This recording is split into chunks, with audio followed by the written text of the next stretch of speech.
40,000% तक होता है, 50,000% तक का मुनाफा होता है। इसलिए वो इस क्षेत्र में आते हैं। और इसमें फायदा क्या है? थोड़ा सा पैसा लगाते हैं और बहुत जल्दी उनको कमाई होना शुरू हो जाती है। और भारत जैसे देश में वो इसलिए विशेष रूप से आ रहे हैं, मैंने बताया ना 1991 के बाद से बाढ़ आ गई है विदेशी कंपनियों की। बीमा के क्षेत्र में विदेशी कंपनियां, बैंकों के क्षेत्र में विदेशी कंपनियां, शिक्षा के क्षेत्र में विदेशी कंपनियां, चार्टर्ड अकाउंटेंसी के क्षेत्र में विदेशी कंपनियां, वकालत के क्षेत्र में विदेशी कंपनियां, ट्रांसपोर्टेशन परिवहन के क्षेत्र में विदेशी कंपनियां, होटल मैनेजमेंट के क्षेत्र में विदेशी कंपनियां, रेस्टोरेंट के क्षेत्र में विदेशी कंपनियां, साफ सफाई करने वाले छोटे मोटे कामों के क्षेत्र में विदेशी कंपनियां, हर क्षेत्र में विदेशी कंपनियां घुस रही हैं। एक तो भारत सरकार ने खुली छूट दे दी है 1991 से कि कोई भी विदेशी कंपनी आए, भारत में कोई भी काम या धंधा करे और कितना भी मुनाफा यहां से कमा के ले जाए, सरकार की तरफ से उनको खुली छूट है। हमारे देश में मुझे बड़ा अफसोस होता है कि भारत सरकार ने भारत के लोगों को इस तरह की छूट नहीं दी है, लेकिन विदेशियों को इस तरह की छूट है। मैं कल के व्याख्यान में आपसे कह रहा था कि भारत के कई गांवों के किसान गन्ने से गुड़ नहीं बना सकते, उसके लिए कानून है और पाबंदी है, लेकिन विदेशों से आई हुई कंपनियां कुछ भी कर सकती है इस देश में।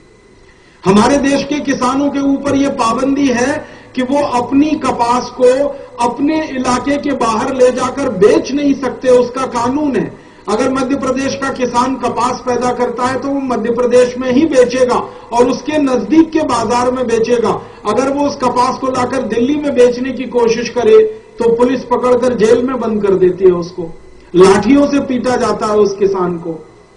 तो किसानों को कपास बेचने पर पाबंदी है अपने क्षेत्र के बाहर, गुड़ बनाने पर पाबंदी है अपने इलाके में। ऐसी छोटी छोटी बातों से लेकर बड़ी बड़ी बातों तक भारत के लोगों को तो सरकार ने नियंत्रित करके रखा है, कंट्रोल करके रखा है, उनको छूट नहीं दी है। लेकिन विदेशी कंपनियों को खुलेआम छूट है इस देश में।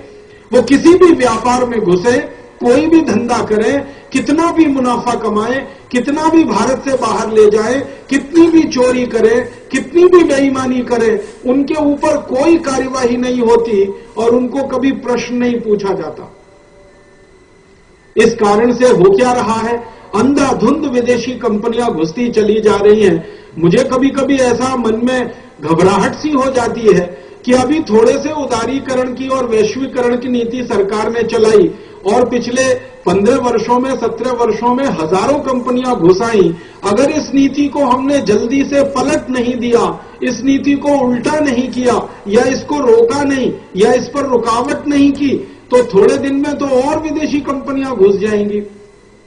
आप बोलेंगे ये विदेशी कंपनियों के भारत में घुसने के पीछे लालच क्या है? मैंने बताया सबसे बड़ा लालच है यहां मुनाफा बहुत है। दूसरा सबसे बड़ा लालच विदेशी कंपनियों में जो है वो ये कि भारत के पास दुनिया का बहुत बड़ा बाजार है। दुनिया में भारत से बड़ा बाजार सिर्फ एक देश के पास है और उसका नाम है चीन। चीन के बाद दुनिया का सबसे बड़ा दूसरा बाजार हमारे पास है। आप जो है ना अंदाजा लगा सकते हैं कि भारत का बाजार कितना बड़ा है। दुनिया में यूरोप में 24 देश हैं, फ्रांस है, जर्मनी है, स्वीडन है, स्विट्जरलैंड है, डेनमार्क है, नॉर्वे, बेल्जियम, ब्रिटेन, ऐसे 24 देश हैं। उन 24 देशों को एक साथ मिला दो, फिर उनके पड़ोस में अमेरिका एक बहुत बड़ा देश है, उसको एक साथ मिला दो, फिर उसके पड़ोस में कनाडा एक देश है, उसको मिला दो, तो यूरोप के 24 देश, अमेरिका और कनाडा, इतना सारा मिला दें तो भी भारत का बाजार इनसे बड़ा है। और चीन जैसे देश में, जापान जैसे देशों में सरकारें इतनी देशभक्त और राष्ट्रभक्त होती हैं, वहां के नेताओं के बारे में ये बात तो हम जरूर कह सकते हैं उनके सम्मान में, वो ये कि चीन और जापान के नेताओं में, कोरिया के नेताओं में, यूरोप के नेताओं में बहुत देशभक्ति है, राष्ट्रभक्ति है। देश का नुकसान नहीं होने देंगे, उनका व्यक्तिगत नुकसान कुछ हो जाए तो चलेगा। तो कानून ऐसे सख्त बना रखे हैं उन्होंने कि उन देशों में विदेशी कंपनियां घुसकर ज्यादा लूट मार नहीं कर सकती। चीन में विदेशी कंपनियां जाती हैं, लेकिन चीन की सरकार का इतना जबरदस्त उनके ऊपर नियंत्रण है कि वहां वो मनमानी नहीं कर पाते, लूटमार नहीं कर पाते और मुनाफा बहुत ज्यादा नहीं ले पाते। भारत जैसे देश में इतनी अंधाधुंधी है कि सरकार के स्तर पर नीति, नियम, कायदे, कानून विदेशी कंपनियों को ध्यान में रखकर बनाए जाते हैं।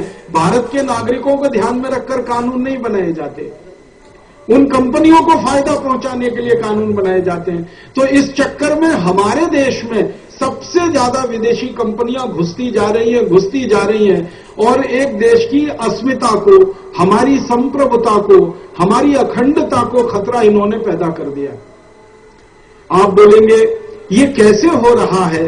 यही बात मुझे आज आपको समझानी है और विनम्रता पूर्वक आपसे निवेदन करना है कि जो कुछ आप समझें वो यहां से जाकर दूसरों को समझाएं कि हमारे देश में एक खतरा पैदा हुआ था 400 साल पहले, जब एक विदेशी कंपनी आई थी जिसका नाम था ईस्ट इंडिया। आप जानते हैं उस कंपनी ने क्या किया था? इस देश में आकर व्यापार करने के लिए वो कंपनी आई थी। गुजरात के सूरत नाम के नगर से व्यापार शुरू किया था। भारत के एक राजा जहांगीर से व्यापार का लाइसेंस लिया था। व्यापार करते करते मुनाफा कमाया था, फिर लूटमार करना शुरू किया था। फिर लूटमार को स्थायी बनाने के लिए अपनी सरकार बनाई थी और उनकी अपनी सरकार बनाने के लिए पूरे देश को गुलामी में डाल दिया था। और उस गुलामी से आजाद होने में हमको 250 साल लगा था। आप कल्पना करिए, एक विदेशी कंपनी आए और देश की आजादी 250 वर्षों के लिए चली जाए, तो अब तो 5000 से ज्यादा विदेशी कंपनी देश की आजादी को फिर खतरा है। इसलिए आपको ये विषय गंभीरता से समझकर दूसरों को समझाना है। आपके मन में सवाल आएगा कि ये जो विदेशी कंपनियां आती हैं आखिरकार देश को क्या नुकसान करती हैं? सबसे बड़ा नुकसान जो हमारे देश को ये कंपनियां करती हैं कि यहां से पैसे लूटकर वो अपने देश में लेके जाते हैं।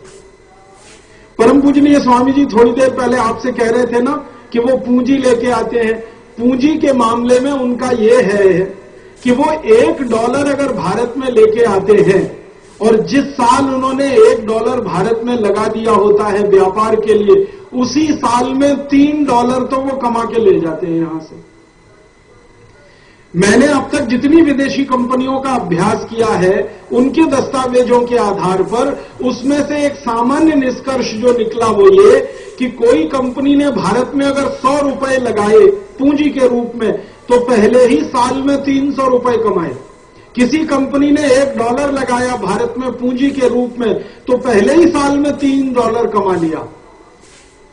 माने जितनी पूंजी वो लगाते हैं उसकी 3 गुनी तो पहले साल में ही कमा लेते हैं। और दूसरी जानकारी जो अभी ध्यान में आई है वो ये कि कोई भी विदेशी कंपनी भारत में पूंजी लेके नहीं आती है, क्योंकि पूंजी उनके पास खुद नहीं है। वो लेके क्या आएंगे यहां पर? अमेरिका में इस समय इतनी पूंजी की कमी हो गई है कि राष्ट्रपति बराक ओबामा को परेशानी है और चीन में जाकर उधार पैसा मांगना पड़ रहा है और उधारी लेकर अपने देश का व्यापार चलाना पड़ रहा है। अमेरिका के पास खुद पूंजी नहीं है तो उनकी कंपनियां यहां क्या पूंजी लेके आएंगी? और जो अमेरिका का हाल है वो यूरोप का हाल है। यूरोप कोई अमेरिका से अलग नहीं है। यूरोप के देशों के पास अपने काम के लायक पूंजी नहीं है तो वो दूसरे देशों में पूंजी लगाने के लिए कहां आएंगे? होता तो ये है कि यूरोप और अमेरिका की पूंजी की कमी को पूरा करने के लिए वो भारत में आते हैं और थोड़ी सी पूंजी लगाकर यहां से कई गुना ज्यादा लूट कर ले जाते हैं। मैं आपको कुछ नाम लेके उदाहरण से बताता हूं। हमारे देश में जो सबसे ज्यादा विदेशी कंपनियां इस समय व्यापार कर रही हैं वो अमेरिका से आई हुई हैं। उनमें से 2 कंपनियां हैं, एक का नाम है पेप्सी कोला और दूसरे का नाम है कोका कोला। इन दोनों कंपनियों के बारे में जब से मैंने अभ्यास करना शुरू किया मैं इतना हैरान हूं कि दोनों ने भारत में कुछ खास पूंजी नहीं लाई है और उससे कई गुना ज्यादा यहां से वो लूट के ले जा रहे हैं। आप बोलेंगे पेप्सी कोला ने भारत में व्यापार शुरू किया और कोका कोला ने भारत में व्यापार शुरू किया, कुल जमा दोनों ने लगभग 10 करोड़ रुपए की पूंजी लगाई है, कुल जमा। अगर तकनीकी भाषा में एक शब्द में